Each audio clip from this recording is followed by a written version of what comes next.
Well, hello everyone, and welcome back to another episode of Classic Gamer 74. I'm your host, Anthony Gamer, and I am Smitty, the Chinese-American Dragon, yeah. And today we're going to do an arcade versus port AVP of one of my all-time favorite games, well, one of mine too, and that is Dig Dug. Now, ordinarily, I wouldn't have anything to do with any game that wasn't Sega related. That's true, he's the Sega guy here. But because one of our loyal viewers, a gentleman by the name of Isolation Disorder, requested I return, therefore I like to give my fans, you mean the channel's fans? No, my fans, what they want. I am here to help Anthony with this review.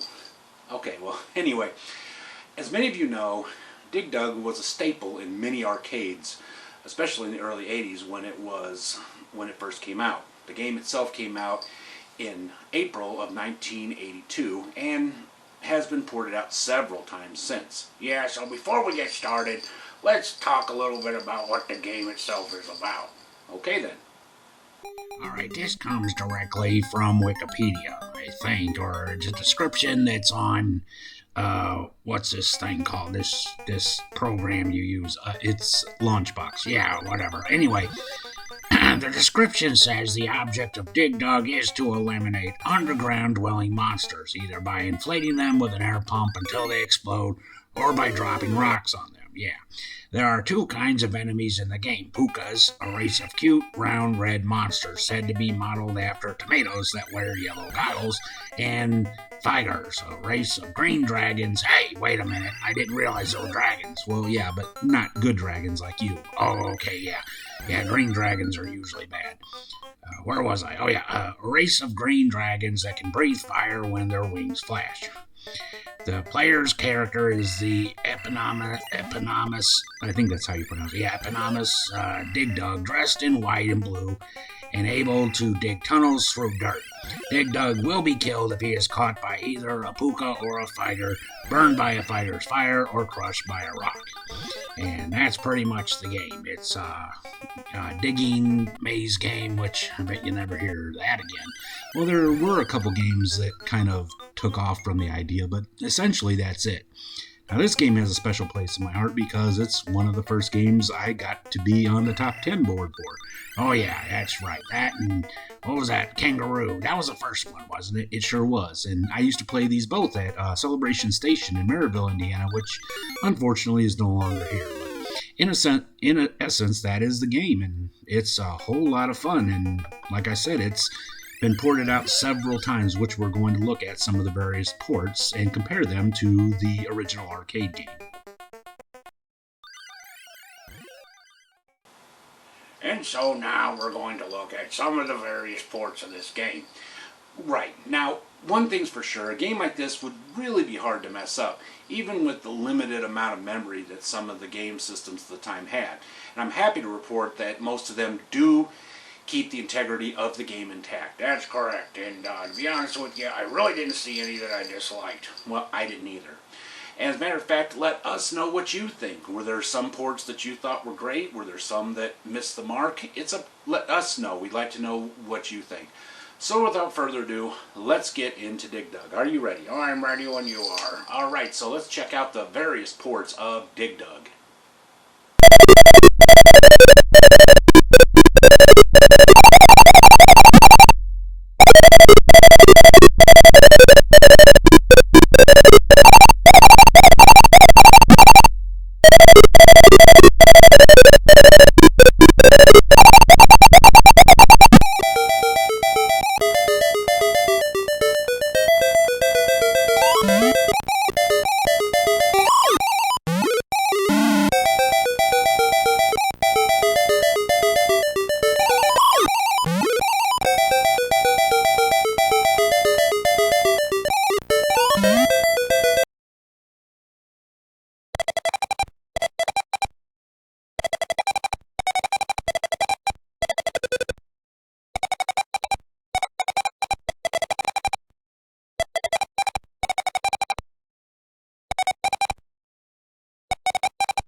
In our next episode, we will discuss games in the Bubble Bobble game series. Well, that brings this episode of Classic Gamer 74 to a close. I really hope you all enjoyed it. We sure did. Oh, we did. And if you like this episode, let us know by giving us a big thumbs up. Subscribe if you haven't already. And don't forget to click that little bell icon down there so you'll be notified when we upload new episodes. And if you'd like to see Smitty or any of the other puppets make more appearances, let us know in the comments section below, as we're always happy to give our fans what they want. Well, until next time, I'm Anthony Gamer, and I'm Smitty, the Chinese-American Dragon, saying goodbye, and we'll see you in the next episode. Bye. Bye, everyone.